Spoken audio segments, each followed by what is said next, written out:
대한민국 임시정부 수립 100주년을 기념해 나와 친구들은 중국에서 4박 5일 동안 임시정부의 발자취를 따라가는 여정을 함께했다. 안양시 청소년 임시정부 루트 역사 탐방단이라는 이름을 가슴에 새기며 우리는 많은 것을 보고 느꼈다. 과거 100년을 통해 미래 100년을 생각할 수 있었던 가슴 벅찼던 순간. 지금부터 그 시간을 함께하려 한다.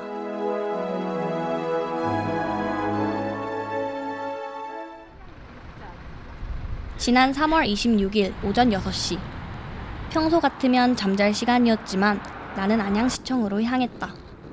너무 이른 아침이라 늦는 친구가 있으면 어쩌지 걱정했는데 모두 제 시간에 도착. 중국 여행이라는 설렘 때문인지 모두 즐거운 표정이었다. 이름? 안사진 남윤양. 상담복지센터? 네. 저기 평촌 친구예요? 네. 네. 반가워요. 안녕하세요. 네.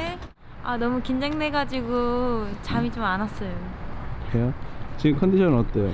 지금 완전 하이 텐션이라 지금 추운데 출 수 있어요.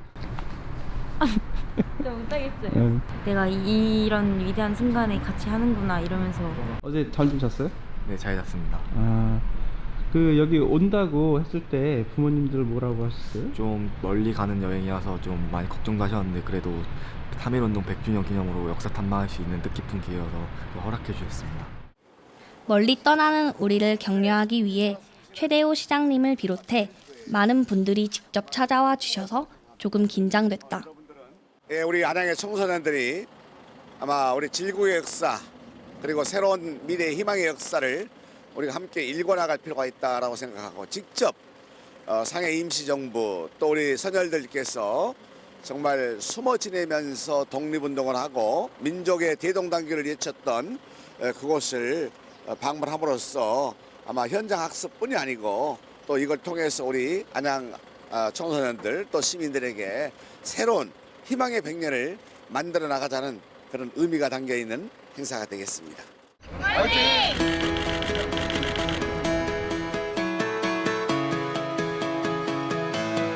태극기를 가슴에 달고 우리는 중국으로 떠났다. 이번 탐방 여정은 상해, 항주, 가흥, 남경이다. 우리는 상해의 과거, 현재, 미래가 숨쉬는 외탄 선착장에 도착했다. 이곳은 임시정부 당시 독립투사들이 도착했던 선착장으로 대한민국 독립운동의 본거지이다.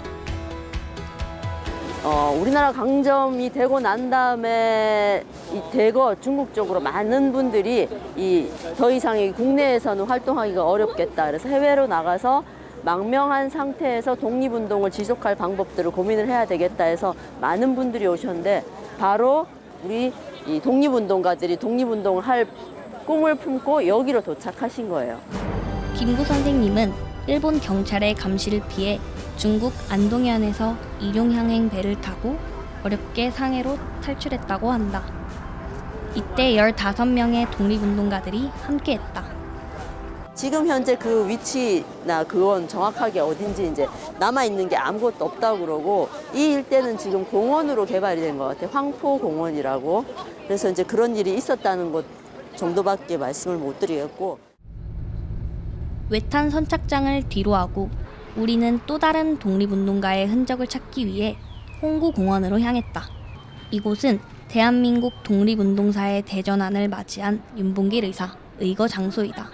약 80년 전 25 청년 윤봉길은 이곳에서 도시락 폭탄을 던져 일본군들을 몰살시켰다. 당시 중국인들은 윤봉길의 행동을 극찬해 임시정부를 적극적으로 지원했다고 한다. 感动了中国的中华民族了，反抗这个日本军国主义了，因为日本人民还是我们友好的。 채소 장사를 하며 김구를 만나 한인애국단에 가입하고 폭탄 의거까지 계획했던 윤봉길 의사. 나는 국사 교과서에서 봤던 역사의 현장을 직접 보며 청년 영웅 윤봉길을 다시금 생각하게 되었다. 안양시 청소년 역사탐방단은 윤봉길 의사를 존경하는 마음을 전해보았다. 우리나라를 이렇게 여기까지 지켜주셔서 너무 감사하고 저희가 이렇게 찾아오게 됐는데 저희도 윤봉길 의사님과 같이 멋진 사람이 되도록 노력하겠습니다. 감사합니다. 잊지 않겠습니다. 윤봉길 의사의 의거가 가능했던 것은 상해 임시정부가 있었기 때문이다. 이곳은 일본에 항거하기 위해 1919년 4월 11일 임시의정원을 구성하고 대한민국 임시정부를 선포한 곳이다. 되게 임시정부 청사라서 엄청 클 줄 알았는데 생각보다 엄청 간소하고 저 좁은 데서 사람들이 열심히 독립운동했다는 게 되게 신기했어요. 이런 환경에서도 너무 되게 열심히 해주셨던 독립운동가분들께 감사한 마음뿐이에요. 대한민국 임시정부를 실질적으로 이끈 백범 김구 선생님은 과감한 항일운동으로 당시 60만 원의 현상금이 걸렸는데 지금으로 환산하면 300억에 이른다고 한다. 우리는 그날을 기억하며 좀 더 특별한 장소를 향했다. 이곳은 상해의 유한 백화점인데 임시의정원과 임정요인이 1921년 1월 1일 신년 기념사진을 촬영한 뜻깊은 장소라고 한다.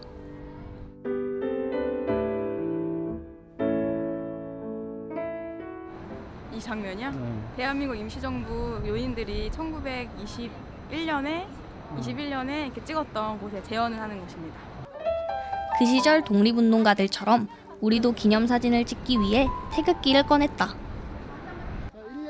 중국 상해에서 휘날리는 태극기를 보고 있으니 가슴이 뭉클하기도 했다. 상해 융안 백화점을 여행한다면 이곳 옥상에서 꼭 기념 촬영을 해보길 추천한다. 여기 사진 찍었던 그대로 재현해가지고 태극기도 2개 같이 하고 똑같이 사진 찍으니까 되게 옛날 그때로 같이 들어간 것 같고 약간 역사 속으로 들어간 느낌이 있는 것 같아요.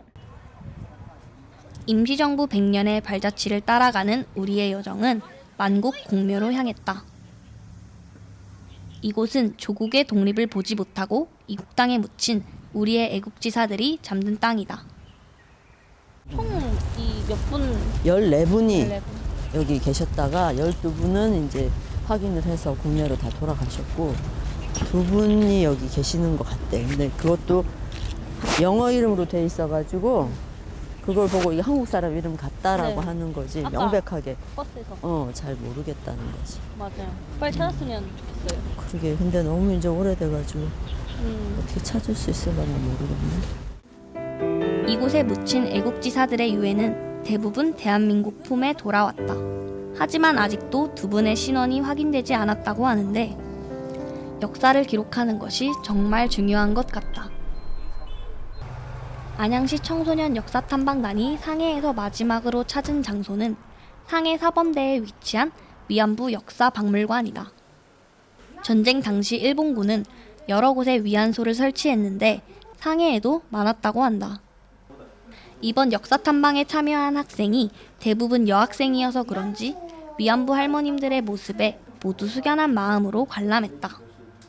그리고 이쪽에 계신 분은 한국 사람이에요.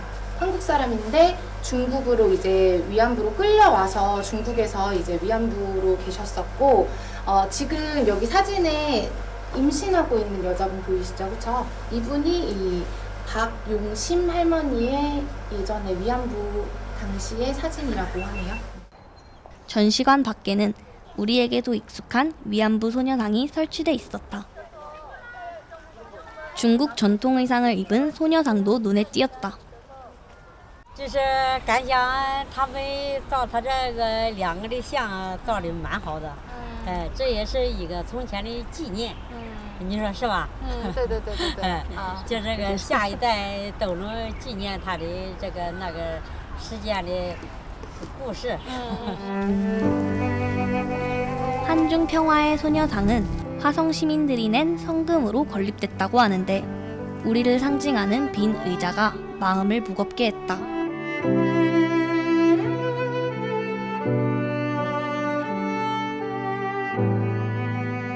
우리의 뿌리를 찾아 떠나는 여정은 이제 상해에서 항저우로 이어진다. 일본의 계속된 감시와 탄압으로 독립운동가들은 임시정부 청사를 계속 옮겨야 했다. 윤봉길 의사의 4.29 의거 이후 상해 임시정부는 항저우로 옮기게 된다. 역시나 대한민국 임시정부라는 글씨가 선명한 항저우 임시정부 기념관. 당시 규모는 작았지만 중국의 지원과 제대로 된 조직을 갖추며 임시정부의 역할을 충실히 했다고 한다. 32년에 이곳으로 항저우로 임시정부가 이전을 하고 한 35년 11월 정도까지 항저우에서 임시정부 청사가 운영이 됐었는데요. 근데 실질적으로 이 시기는 끊임없이 일본 제국주의가 중국 침략을 진행을 하면서 계속적으로 전쟁을 벌이던 시기였고, 그러면서 임시정부의 이 존립이나 이런 부분도 항상 위협을 받는 상당히 어려운 시기였다고 할 수 있어요. 항저우에는 임시정부 요인들의 발자취가 남아있는 곳이 많았다. 이곳에는 대한민국 임시정부 관계자들을 중심으로 결성된 대표적인 독립운동 정당인 한국독립당 사무소 터가 있다. 이곳은 마지막 임시정부 청사가 있었던 오봉리다.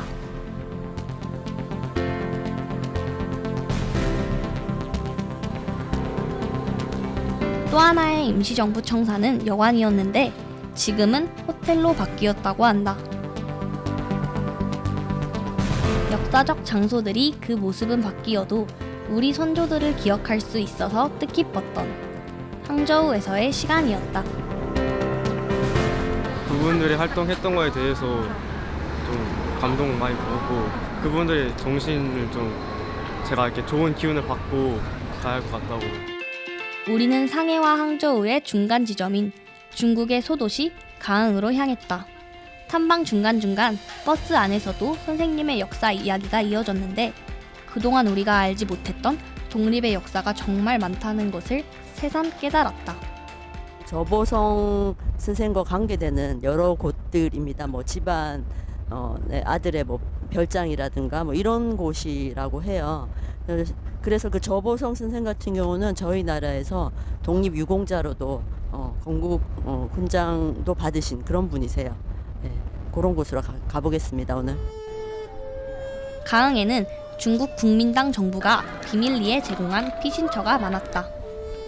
이곳에서 독립운동가들은 숨죽인 채 은신하며 지냈다고 한다. 김구 선생님은 가흥의 애국지사인 중국인 저보성의 도움으로 피난 생활을 했는데, 저보성의 가족은 5년 동안이나 김구 선생님을 도와주었다고 한다. 피난처로 활용됐던 집이었던 만큼 이 집은 특이한 구조로 되어 있었다. 미로처럼 좁은 통로와 가파른 계단을 따라 올라가면 작은 창문을 통해 누가 들어오는지 확인할 수 있었다. 빨래의 색을 보고 안전과 위험을 감지해야 했다고 한다. 그리고 너무 신기한 것은 마룻바닥에 비상탈출구가 뚫려 있어 외부로 나갈 수 있도록 만들어져 있다는 것이다. 실제 김구 선생님의 피신 모습을 재현해 볼 수 있도록 사다리도 준비돼 있었는데, 너무나도 좁고 위험해 보이는 통로를 지나 호숫가로 재빨리 피신해야 했던 김구 선생님의 모습을 상상하니 가슴이 먹먹해졌다. 김구 선생님은 호숫가에서도 생활을 했는데 뱃사공 주애보가 외로운 피난길의 조력자가 돼주었다고 한다. 여자 뱃사공분 얘기가 저는 되게 인상 깊었는데, 전에도 책을 읽으면서 김구 선생님에 대한 책을 읽었었거든요. 그래서 어떤 분이실까 궁금했는데, 돌아가실 때까지 그 김구 선생님께서 우리나라에 그 운동가셨다는 거를 몰랐다는 게 저는 굉장히 충격적이었어요. 김구 선생님이 피신할 무렵 선생님의 피난처와 가까운 곳에 임시정부 요인들의 피난처인 일휘교 17호 건물이 있었다.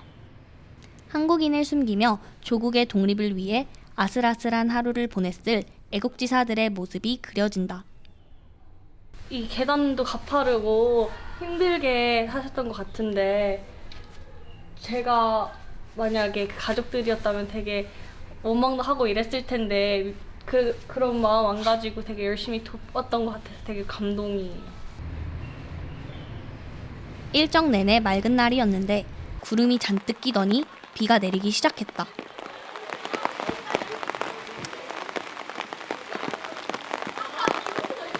비오는 하늘을 보고 있자니 조국을 잃은 슬픔에 눈물밤을 지새우셨을 독립운동가들이 생각났다. 우리는 계속 김구 선생님의 피난처를 따라가 보기로 했다. 가항에서 피신 중인 김구 선생님이 일제의 수사망이 좁혀오자 잠시 피해 있었던 곳인 제청별서로 가는 길. 우리는 잠시 들리는 길이지만 선생님에게는 얼마나 고단한 여정이었을까. 남북호에 위치해 있는 제청별서는 저보상의 며느리인 주가예의 친정이라고 한다. 金九先生呢，他是韩国的开国元勋，在韩国的地位呢，相当于我们中国的孙中山。因为1932年的时候，他在上海的虹口墓园策划一个爆炸事件，被日本人追杀，最后辗转到嘉兴我们南北部本地来避难的。 주가예는 아이를 낳은 지 얼마 되지 않은 상태에서 김구 선생님을 모시기 위해 위험을 무릅쓰고 이곳까지 왔다고 한다. 자신의 목숨도 위태로운 상황에서 조선의 독립운동가를 지켜내기 위한 중국인의 헌신이 정말 놀랍고 고마웠다. 그래서 김구 선생님은 백범일치를 통해 그 고마움을 표현하셨다.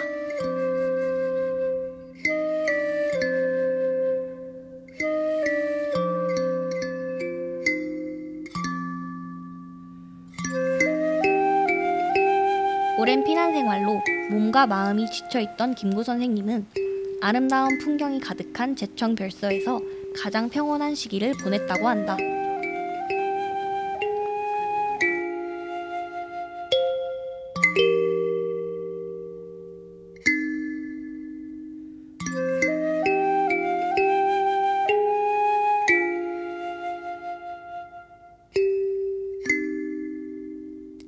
특히 제청별서 뒷뜰에는 김구 선생님의 둘째 아들인 김신 선생님이 남긴 명언이 자리한 곳으로 유명하다.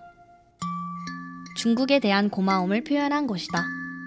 여기서 6개월 동안 편히 쉬셨다 했는데 둘러보니까 정말 경치도 되게 좋고 여기서 정말 좋은 글들이 많이 나올 수밖에 없었다 생각을 하고 저희가 지금 중국이랑 그렇게 사이가 좋은 것 같지는 않다고 생각하거든요. 근데 김구 선생님이 중국과 계속 막 이런 좋은 관계를 이어갔으면 좋겠다고 얘기를 하셨다고 하셔서 저희 때는 그래서 저희가 조금 더 노력해서 그때는 더 좋은 관계가 지금보다는 되도록 했으면 좋겠어요.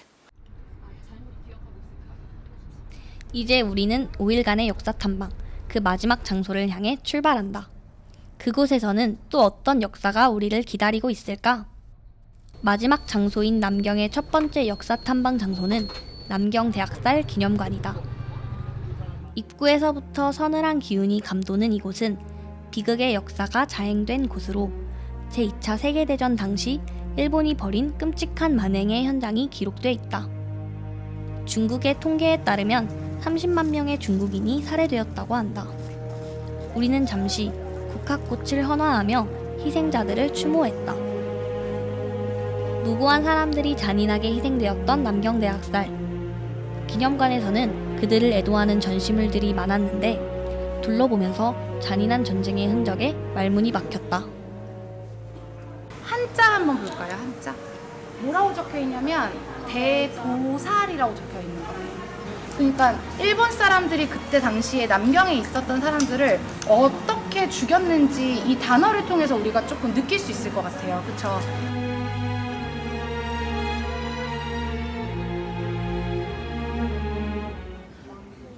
한참 전시물들을 관람하다 사람들이 모여서 유심히 살펴보는 무언가가 있어서 나도 살펴보았다.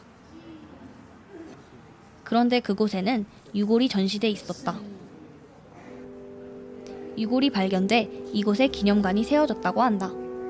중국 같은 경우는 이제 영혼이 돌아다니면 안 된다라고 생각을 해요. 그래서 그 장소를 실제로 그냥 그대로 보존하기 위해서 이제 이곳에다가 그 전시관을 만들었다고 합니다. 기념관을 통해 남경대학살을 간접적으로 남아 느낄 수 있는 마음 아픈 시간이었다. 일본군의 참혹함과 그 중국 사람들의 비참한 심정이 잘 나타나 있는 것 같았어요. 크게 구멍 뚫려 있고 거기에 막 유골들이 뼈들이 놓여 있었는데 그게 되게 그 피해자들의 그런 거 뜻하는 것 같아서 가장 인상적이었던 것 같아요.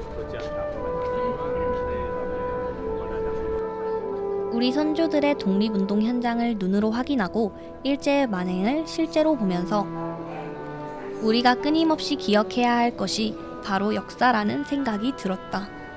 남경을 함락을 하고 일본 측에서는 대대적으로 남경을 함락했다라고 이제 선전 광고를 하면서 거의 중국을 다 식민지로 만든 것이냐 이렇게 할 정도로 큰 역사적 사건이었었고요. 우리는 남경에서 또 하나의 슬픈 역사를 마주했다. 리제항 위안소 유적 진열관이다. 상해 사범대에서도 위안부 기념관을 봤던 우리는 위안부들이 생활했던 위안소를 보며 감정이 북받쳐 오는 것을 느꼈다. 위안부 피해자 할머니들이 얼마나 힘드셨을까? 조그만 방 하나하나가 위안부들이 그 방 안에서 이제 이 억지로 남자들을 받았던 그런 공간이라고 하고요. 근데 최근까지도 여기 사람들이 주거하던 아파트로 쓰였다고 해요. 특히 이곳은 지금은 고인이 된 박영심 할머니의 증언으로 기념관이 세워질 수 있었다고 한다. 그래서 할머니를 형상화한 동상이 세워져 있다. 여기가 굉장히 남경 시내에서 걸어서 10분 정도밖에 안 떨어진 곳이거든요. 그러니까 굉장히 땅값이 비싼 곳이라고 해요. 그런데도 여기를 따로 개발하지 않고 이 터를 그대로 보존해 놓은 이유가 박영심 할머니의 그런 증언으로 인해서 중국에서도 되게 말이 많았대요. 이 지역 사람들은 여기가 다른 걸로 발전되면 훨씬 좋잖아요, 그렇죠?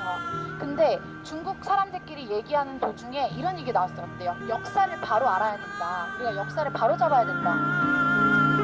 할머니는 일본 순사에 끌려가 이곳 남경에서 위안부 생활을 했다고 한다. 침대 하나 겨우 들어갈 정도의 작은 방에서 할머니는 3년 동안 위안부 생활을 했다.